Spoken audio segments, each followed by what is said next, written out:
hei, et jõuluaeg on käes. Ei, tulemas, seis on juba käes, vaata. No hei kõigile, oleme metsas, Eesti metsas, sügaval Eesti metsas. Me oleme siin õpilasesindusega ja mitte keegi neist ei tea, kus me oleme, sest et mina sõitsin siia. Ja miks me siin oleme, on see, me toome siit metsast jõulukuuske. Meil on kärukuuski täis tegelikult juba, sest töö on tehtud. Me sööme seal hetkel vorste. No, aga nad jällegi nad ei tea midagi, kus me oleme ja see, mis me siin pärast veel saama hakkab, eks nad seda saavad teada. Loodetavasti jõuavad kõik esmaspäevaks kooli.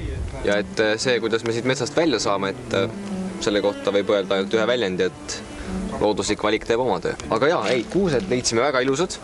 Meil on kuuski väga palju. Kindlasti siin rohelistele inimestele, kes mõtlevad, et jõulukuuski ei tohiks võtta ja tegelikult peaks võtma plastist kuuse, et kunstkuusk on loodusele parem, siis lõpetage ära. Ma toon teile ühe väikse uuringu näite.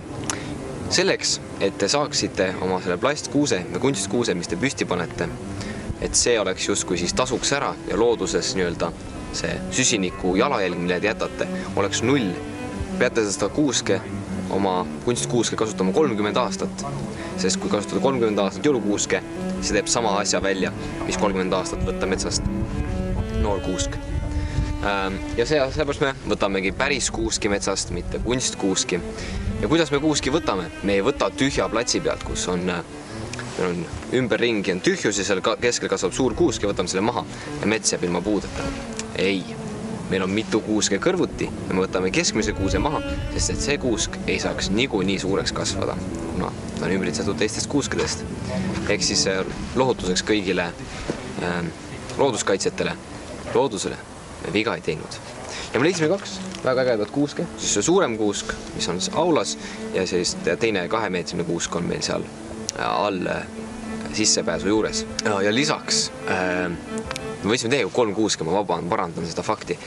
Me leidsime ka Veikole spetsiaalselt väikse vaasikuuse. Et kui teil on huvi, siis minge vaadake, Veiko juures on pisike kuuseke. Selles mõttes, et tänane ilm ei ole väga ilus, üsna sombune, aga et kell on 13.30. Võiks ju arvata, et me hakkame koju minema, aga pimeduseni on veel aega. Nad on seal lõkke ääres soojendavad veel oma viimaseid minuteid, aga jah, nägemist!